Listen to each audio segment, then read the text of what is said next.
Alright. 3, 2, 1.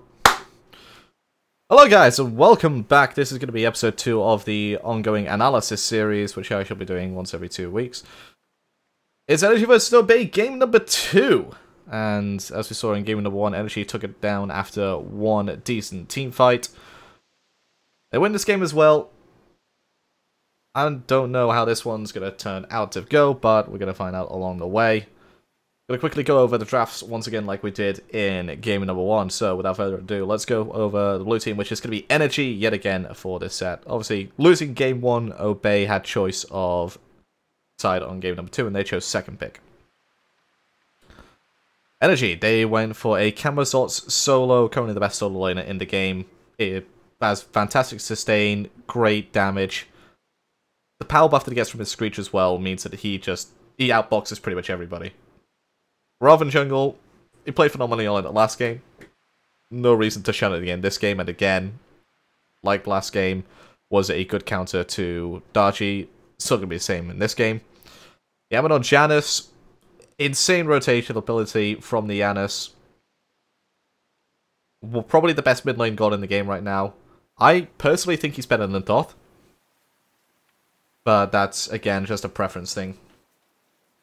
Geb in the support role. I'm not so sure about this one. I do think Geb can offer a lot to a team that needs more defensive protection.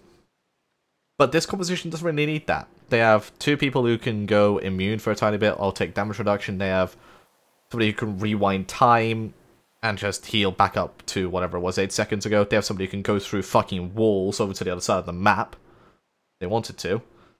The Geb doesn't really need to be in this composition.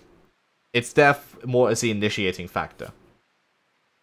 And I think, much like last game, you're going to be seeing NRG focus out single targets. You're going to be looking to focus out that one person that they want to do. But Maniac and Adapting this game have more freedom to do what they want to do. Whilst before, they had to really go in with the team because that's the way the composition was set up and protect their backline from time to time. This game, they don't need to fucking care about that. Yaman, Emilsi, and Emilito, they can do whatever the fuck they want. Because they have a fucking Janus. And a Chronos who can rewind time. And they've got a kept shield in case they need to. They'll be fine by themselves just to delay the fights as much as they want to. And thank you so much for the tier 1 sub, Hypercarry Odin. Welcome to the Jacklights, my friend. So, Adapting and Maniac, they can go as deep and as ballsy as they want to on Obey's backline. We'll have a look at Obey's composition. Again, the Terra solo with Guardian's Blessing, not a fan of this.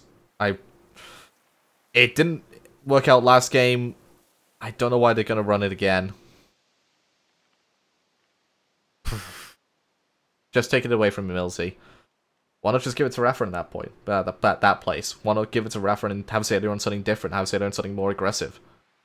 I agree, you're not really going to win lane against the Camazots, so having something there that can be effective no matter what is a good idea. But I'd just much rather have something different.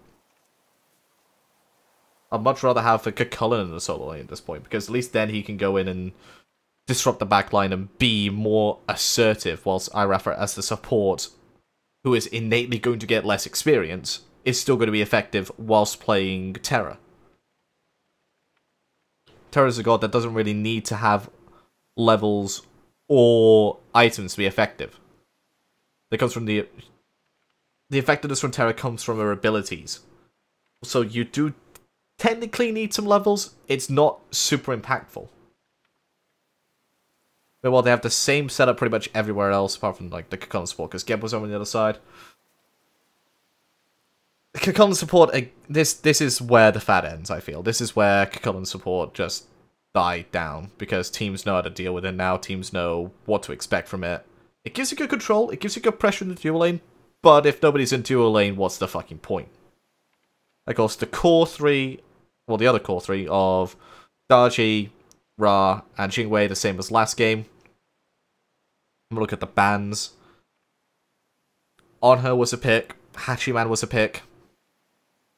There was so much more that they could do rather than pick this Jingwei and have more of an assertive time in lane, and I felt like they messed up.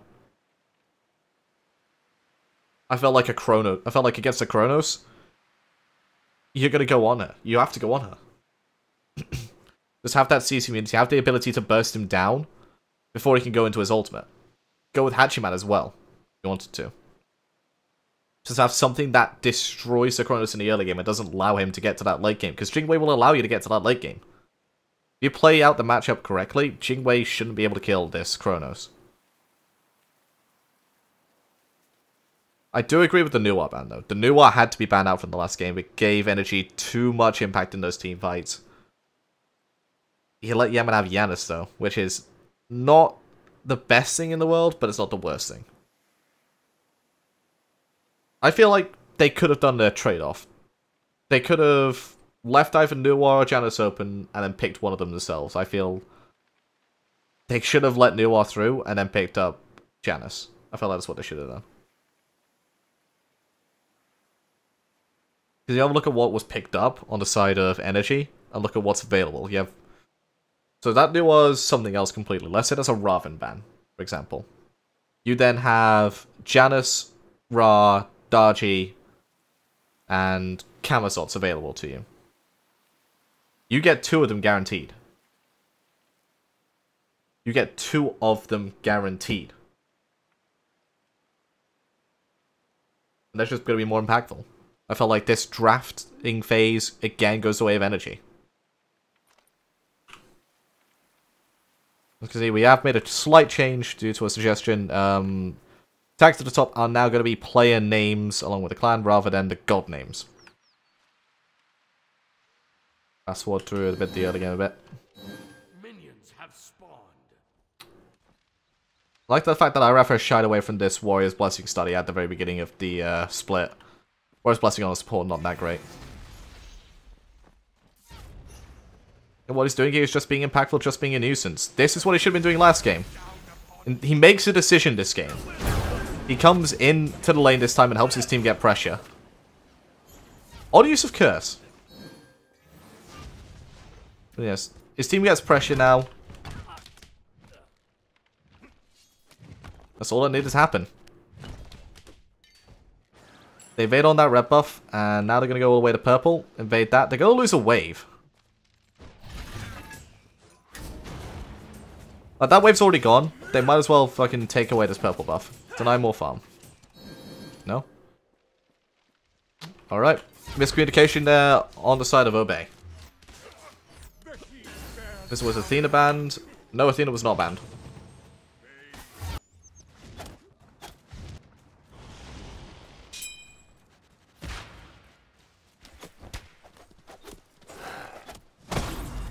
In case you wonder why he pops sprint there, it's to make sure that he's here a couple seconds earlier so adapting doesn't lose as much time on holding that blue buff. He's not going to need to use it against the Terran or Darji until level 5. So he's going to be... He has that sprint back up by the time any gank happens. Look at me, thank you so much for the Twitch Prime sub and welcome to the Jackalites, my man. How you doing today? Back onto the purple buff they go. Bit too long in the mid lane, I'd say Emilito was. Now he's lost purple buff, he's lost a bit of experience. Emilsi's still level 1, still just soaking up blast hits from the other minions. Meanwhile, Irafa's at 23 stacks of Guardian's Blessing.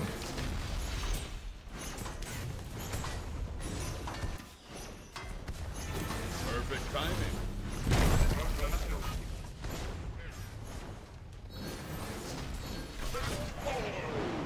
Moving into mid lane.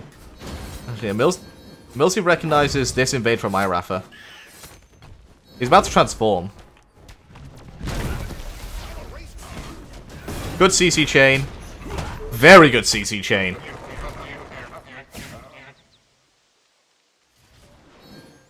That was a perfect CC chain there from NRG, and, well, aggression from Irafa gets just destroyed. He didn't have the full pressure in mid lane. Narcissus on the VEL. Fantastic VEL. It was... top tier VEL right there from Milsey. Makes it look like a macro when it wasn't. Absolute god. But yeah, because he didn't have pressure in the mid lane from his team, that invade was very risky for Irafa. If the pressure was there in the mid lane, then that invade becomes a lot less safe. That invade becomes a lot safer, sorry. Because then they could potentially invade onto this right-hand side, look to take away stuff from NRG if they decide to go help. But instead, they lose nothing. And IRFL loses his life.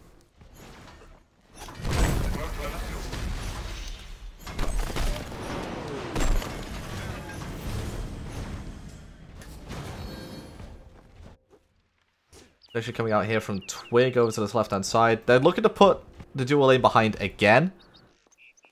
Because this is the side of the map that they can get pressure on. This is the side of the map that they will win.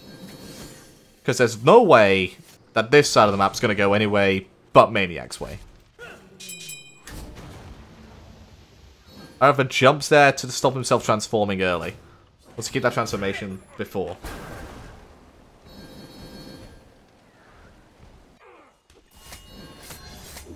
Yeah, just soaking up farm, soaking up experience where possible. Obey still have the slight gold lead. Very slight. It's like flip-flopping back and forth. We have a look at the graphs. And goal difference going up and down between different teams. Experience difference belongs to Obey, though. Because they got the lion's share of the buffs.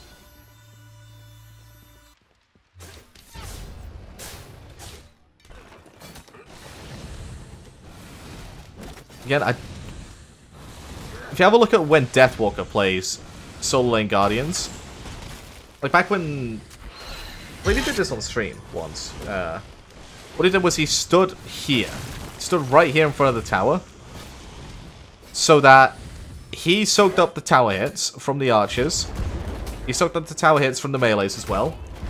And the tower just killed the minions. The tower didn't fall down early because of it.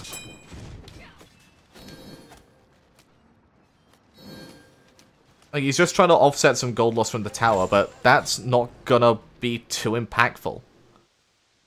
Like, he's taking pretty much full damage from Maniac and adapting. And Maniac is playing a character who has a lot of dot damage. His main burst comes from a dot damage ability.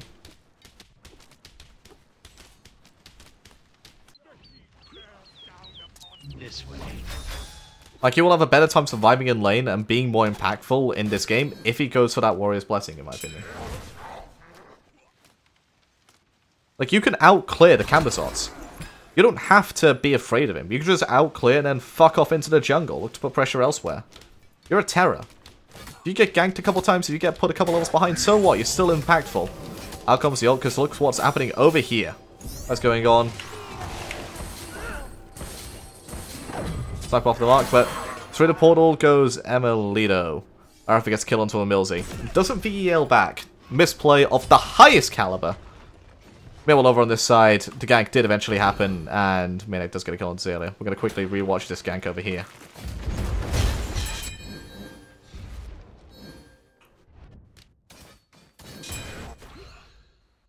The fight's going on down here, so we're going to quickly watch over here this time. He dashes in aggressively, looks for the kill. Pop sprint as well. That's an odd decision. Pop into sprint. Two ornaments used to kill the Terror. I don't think I don't think they needed both the ultimates there to kill the Terror, but securing it as quick as possible, I can respect that.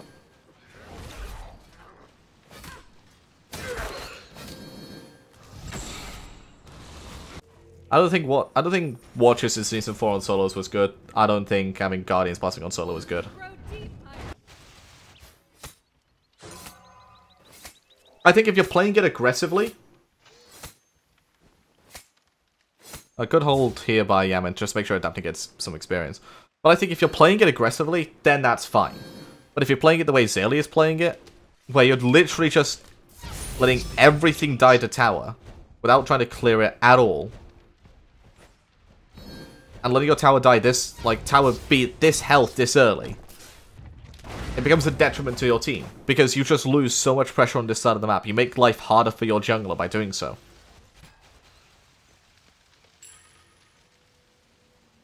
If you're going to get Guardian's Blessing on a solo laner, look to just fight the enemy solo laner to let the minions die to the minions, not to the tower.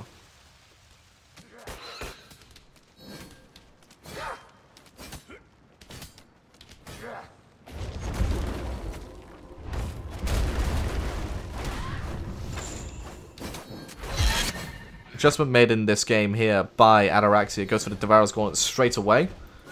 He's not going to be rotating as fast, and if he wants to rotate, he'll probably back to base first, so he doesn't need the extra movement speed. He gets these Devourer's Gauntlets online earlier to put more pressure onto Analytical. Like the decision. Now at this point, just tower's gone already.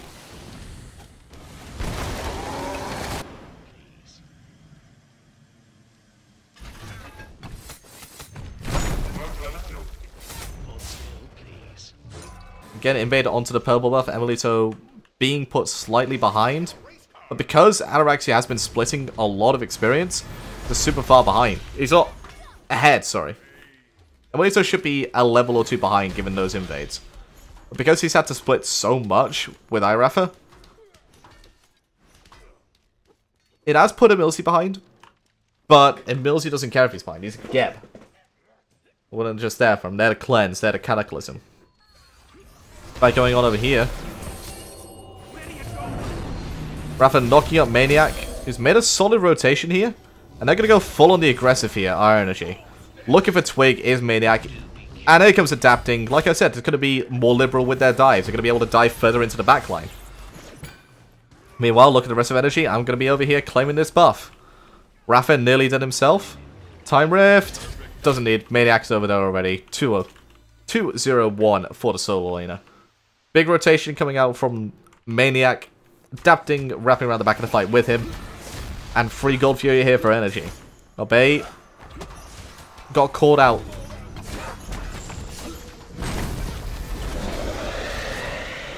And while Zalia could impact the fight over from the other side of the map with his ult, who cares? Who gives a fuck? There's a Pestilence already on Maniac. They're outputting excruciating amounts of damage because of the Crusher and damage amplification coming out from Mystic Rush. That rotation cost Maniac nothing.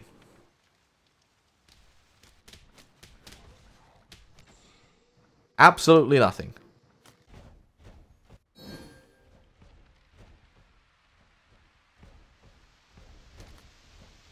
The heat bears down upon you.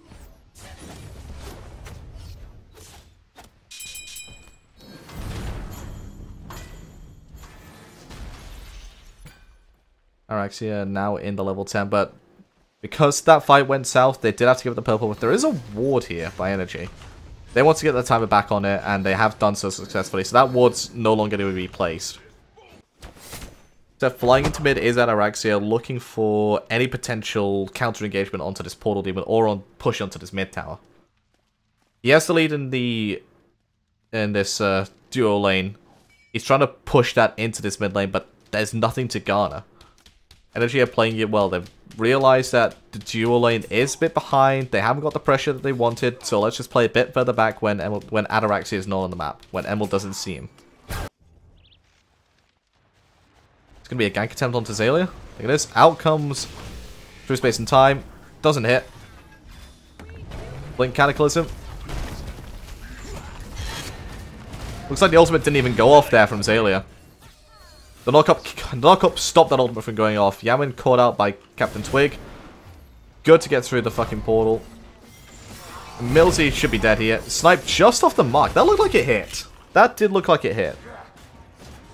Now we're 3 on 3. Good push by Primea. Pushes out Yamin. And now Maniac's by himself. Bats straight onto him. But out comes Adapting. That should be a kill onto Maniac. And indeed it is. Good return kills there by Obey. They didn't even use Terra's Blessing in that fight, so win for them. But look what's happened in the mid lane. Emilito has decided to rotate. Yamin's here as well. Can they get the tower? They can't, because Captain Twig's made a rotation. Good kill there. Fortunately can't rewind. Irafa with a nice double kill. This should be a counter push here into a Pyromancer, and indeed it is. Push those minions away from the tower, so the tower doesn't take any more damage. And you deny them the opportunity to split push while you're taking this objective. There should be a slight contest here. They fucking stole that. Are you serious? Yeah, we're gonna ride... Hello? My smite crashed.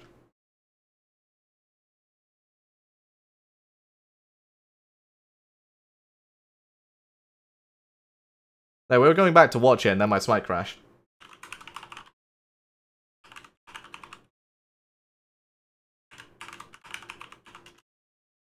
Not like this. Fucking... I can't believe my smite crashed on a fucking replay. Oh well. We're gonna get back into the game shortly. We're about 12-13 minutes into the game.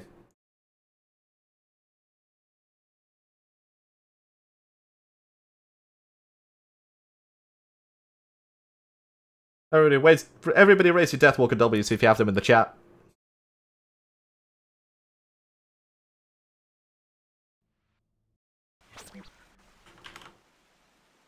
We're gonna get back into game very shortly.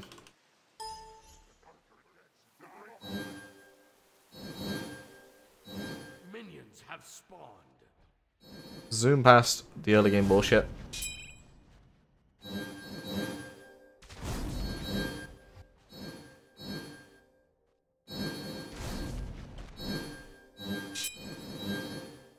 So many pings coming out.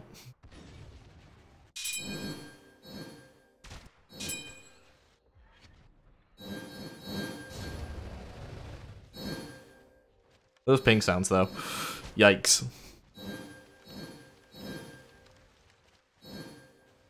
And that's the fight on that left hand side that went so well for them.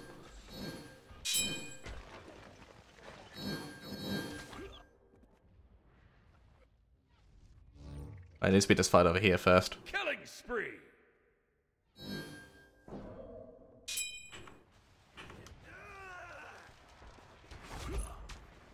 Yeah, we're gonna quickly...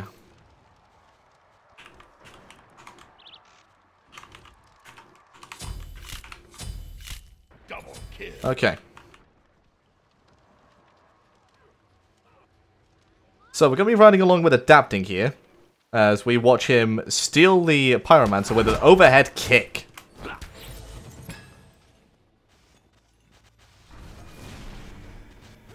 Look, it's nearly done. Overhead kick. And he steals it.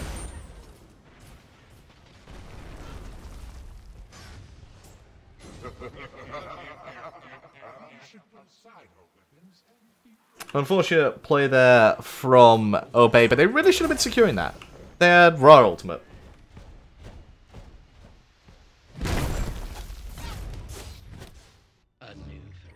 That's what we call rivaling an objective.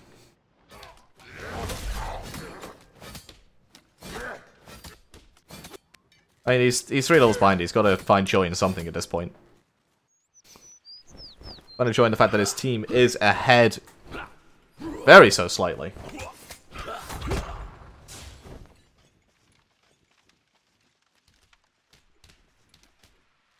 Well, as we're now back into the swing of things in this game. Callbacks here coming out from NRG.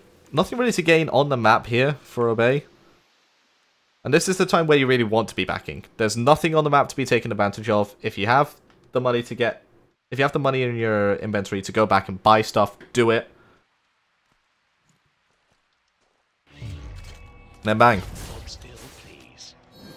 You've lost something for it, you then prepare for the next fight when the spawns happen. Similar thing happening here for Obey. Everything on their side of the map is taken. So a couple backs coming out here from Anorax and Captain Twig. I would recommend... Yep, Pretty Prime's going to go back as well. So what does he pick up? Some tier 2 Chronos Pendant. I like the Chronos Pendant rush that he's got going on right here. Gives him great sustain for the rest of his team. Though it is going to be taken advantage of depending on the relic slot here. Millsy's still not level 12. But you can still get that final relic. Still get that anti-heal to really pamper this down. Again, it's the same thing we talked about last time. Looking at the backline from Adapting. 3 Space and Time comes out. Missed ult there from Adapting, and that's going to cost the kill. They went straight away onto Pretty Prime because they know how devastating a Ra can be in these fights. Take away the sustain, take away that out of combat healing, and bang, you've got yourself a free fight in the next 15 seconds. Also imperative that they get rid of that out of combat healer because they don't have one of themselves.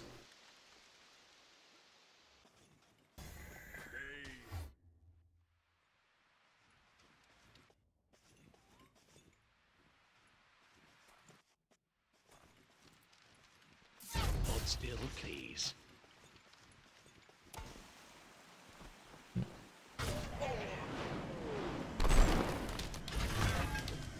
We're getting to the stage again where the healing coming out from Atarax is going to be very prevalent. Ghost of Arrow's Gauntlet's fully stacked. How much gold in hand does he currently have? He almost has enough for that Bloodforge. So I'm going to go back and get that in a second. Just punishing Maniac for going too ham in their side of the jungle there. I like that decision from Twig, just to poke him out a bit. If you'd let him just poke you there for free, then he knows he can go even more aggressive the next time. By poking him out, you sort of show, this is sort of like your limit, so don't push past it. Oh, otherwise we're going to kill you.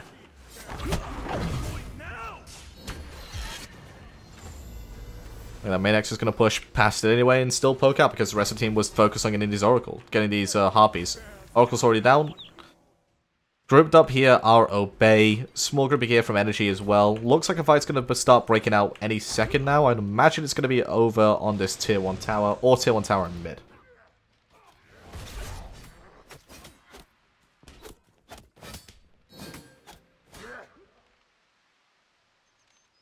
I think against this team, the Athena would have been a lot better than the Terra. Put Kakulin in the solo lane. A new threshold. I think the team that NRG drafted is really strong. I think it's exactly what they wanted, and Athena would change pretty much nothing about it. In fact, it would make it slightly worse, I felt.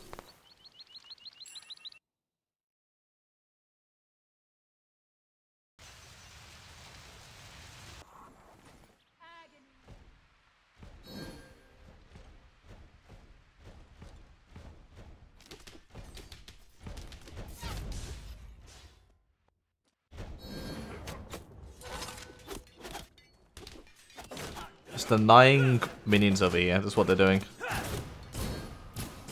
But then they kill them anyway. Strange decision. Looked like they were trying to deny wave or stack up like a giant wave for themselves. And deny that to the tower or something. Didn't pan out like that. Okay. Okay, Twig. Waste some time. Boom! Yamin with the snipes! What a shot! Maniac was round there to cover the option, but not needed anyway.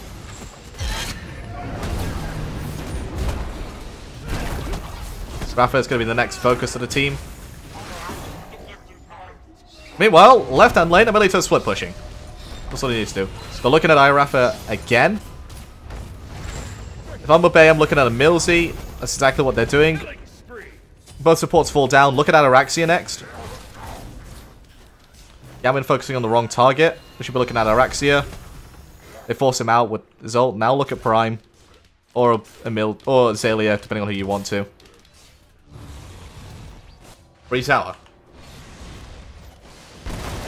Good fight there from NRG. I kind of don't see the point of engaging there from Twig. He jumps in, immediately gets put down to about a tenth of his health, goes up into his ultimate, and dies upon landing. That was another fight that they really could have taken. But now look at... This is a good decision. This is a really good decision from Obey. But look at the Gold Fury. They should be able to take this out before they even respond. Good play. Twig puts out a ward and immediately gets out of dodge.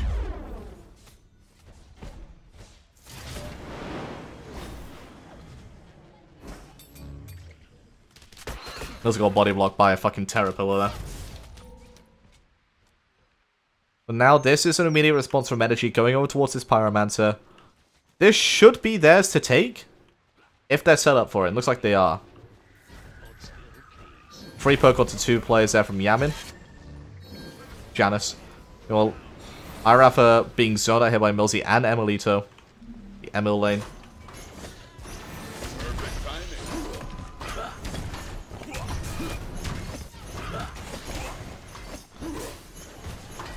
Out comes Terrell, and now looking at Maniac here. Opposite here he goes, out comes Irafa's ultimate. Rewind comes out too. 3 space and time, hits Ataraxia, that's not a good look. Immediately into the back line, goes adapting. Maniac's going to try and join him, but now they have to look at Twig. Because he got hit by that 3 space and time, they have to back up and heal, but that leaves Irafa by himself. And down he goes. Big snipe there from Pretty Prime, but not doing too much damage because he doesn't have the pen that Yamin has. There should be a free Pyromancer over the side of NRG. They collapsed onto Maniac, they dumped a couple of bits into him and couldn't pick him up. And then the turnaround from NRG happens. Brilliant play in the turnaround.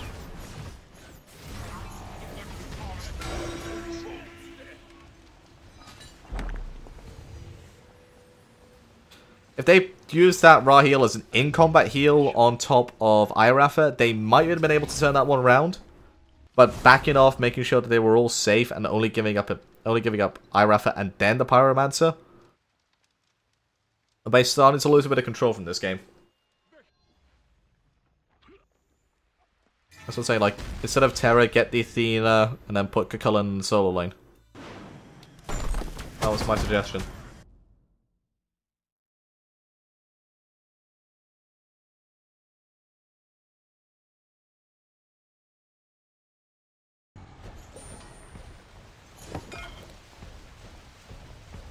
They're just prodding and poking at the Fire Giant here.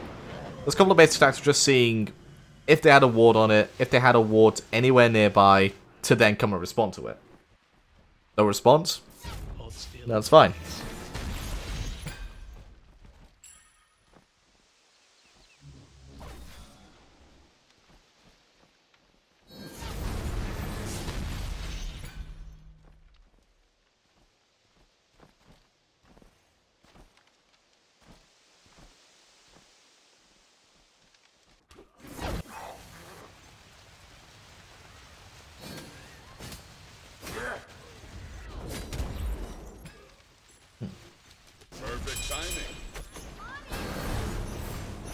Two levels behind, but Emilito has the pressure of Ataraxia. Whereas at this stage of the game, looking very strong.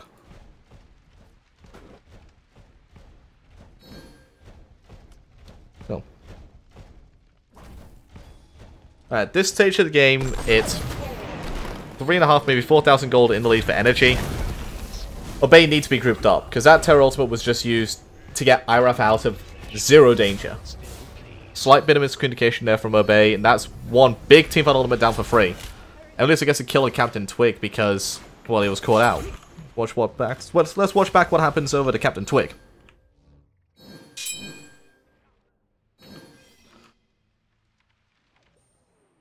Look at around the back of this push onto Irafa. Gets caught out by this ward. This ward here spots him out on his rotation. Look who's here. Emilito. Into stun. Bang. Nothing you could do about that. Because they didn't have the ward coverage. Their ward coverage is all the way over on this side of the map. All of their wards are over here. 0 wards on this side of the map. It's a death zone to be in there. Irafa does not get hit by that 3 space and time. Or that portal. Slight misuse of CC there from NRG. Slight bit of miscommunication, I think. Might have been a mistime there from Yamin, if anything. That comes Raw Snipe. No real reason for the Raw Snipe there. I guess throw it out, but... what's it done? What's it changed? It's changed nothing. That Raw Snipe. Meanwhile, you could have saved it for a potential steal on this Fire Giant. Ataraxia is still split pushing. He should just be continuing to split push here. Like, look for this tier 2 tower, because you're not rotating over here for this Fire Giant defense. If Prime had Snipe, he could have potentially stolen that. Maniac just zoning away the rest of the members of Obey there to make sure that his team could back off and be safe. Because if they wanted to, Obey could have continued pressing into that fight and let Ataraxia split push a Phoenix.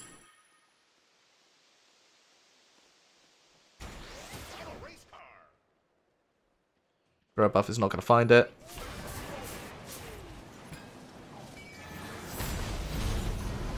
Over the wall he goes. For space and time, not going to be hitting him because, well, he's over the other side.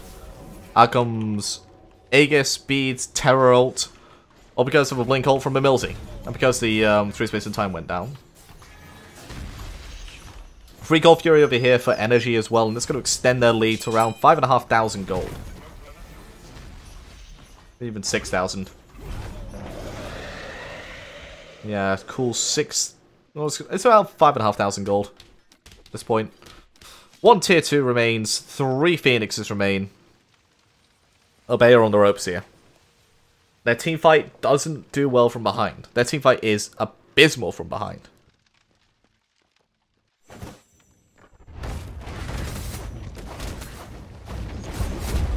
Right, their teamfight is all about running somebody down and then backing off.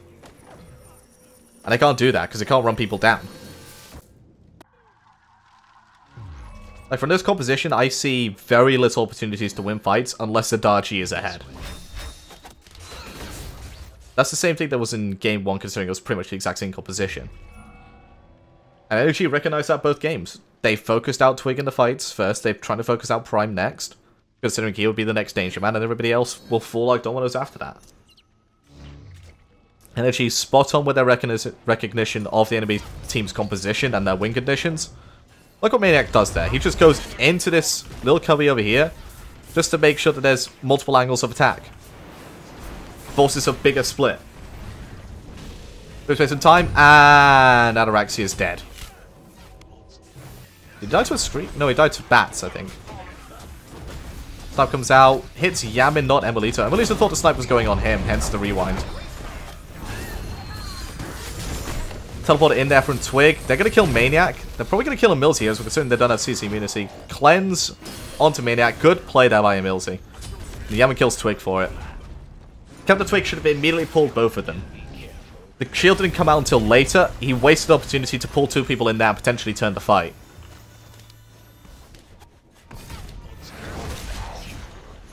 They have to wait for their innate sustain from Camazotz or the Fire Giant to sustain them up.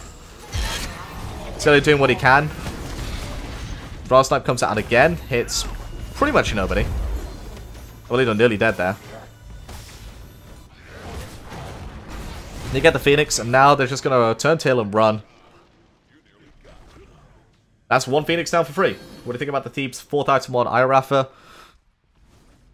We talked about this last game, considering he bought tier 1 of Pestilence and then went in straight to a Gauntlet of Thebes. It's a bit... I think it's fine, provided he gets those stacks online quickly. And he can do if his team are winning fights. But the team's not winning fights. They're barely getting picks at this point either. 8,000 gold in the leader, NRG. 27 minutes into this game. Pyromancer looks like it's going to be started up here by Obey. No, it's not. 3 space and time was fired off. Just in case they were doing Pyro. I like that decision. Now they're looking for picks. They're looking for somebody they can find. Oh, Twig. Good blink. Very good blink. But then this Pyromancer is all about NRG. Even on the one thing they could have potentially picked off and gotten for themselves, you know, the one objective that they could have taken, bang, NRG realize it straight away, use the 3 space and time, because they don't need it for fights. At this point, they don't need it for fights, because they're having 2 separate instances of fights, which the Yanasol is not going to help either. Yanasol in this type of setup from NRG is being used purely for a rotation ability or snipe at the beginning of a fight. It is not being used as sort of a extra tool in fights. It's not being used as a way to navigate round the fights. It's being used as damage. It's being used as a rotational ability to set fights.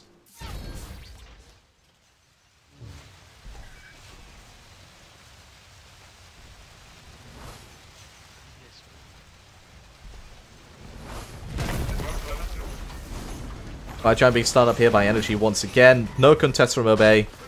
Smart decision. At this point, their best chance is trying to fight under Phoenixes. They need Twig to be more instant on his pulls with Darchi. Like, if he gets 2 people chained, bang, instantly off that ultimate. Instantly pull them in. Don't wait for cooldowns to come back up for somebody else, because that means you're allowing other cooldowns to come back for the enemy as well.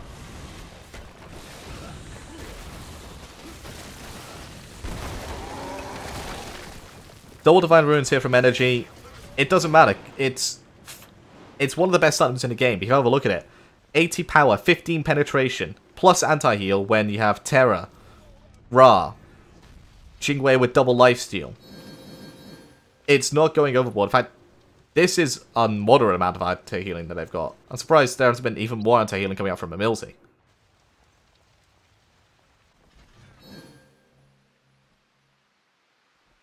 This would be one of the few games where I would say a Toxic Blade could potentially be viable. Like, Emil could very well sell his boots to get a Toxic Blade if he wanted to.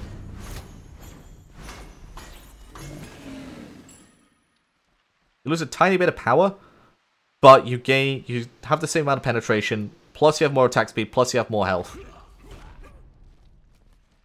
Overall, your DPS would be the same, I feel.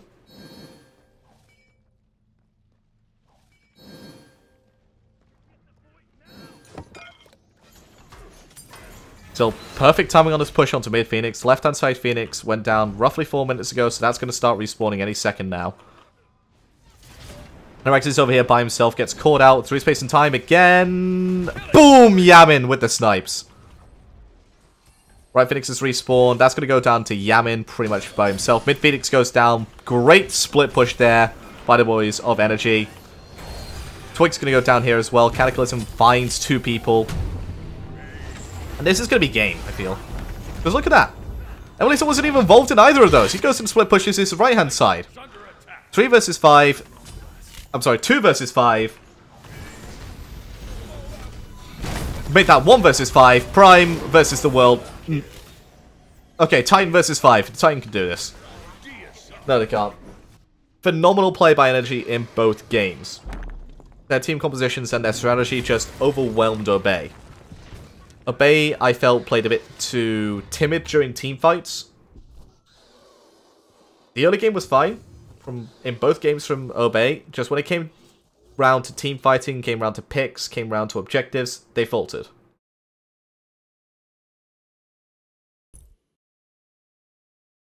Thoughts on Terra? I think the Terra didn't impact the game at all. I felt like the Terra should have been the Cucullin. I felt like the Cucullin should have... I felt like the Terra pick should have been a Athena. And then, instead of having Cucullin support Athena solo, you swap those 2 around. Have Athena support Cucullin solo. And that would have been a much better composition. Much more control coming out from Obey then. No, that's going to do it for game number 2. Thank you guys so much for watching. And we'll see you in the next analysis video. I don't know which set it's going to be, but it will be some... I'll see what you guys want to be analyzed on Twitter. So, and that's going to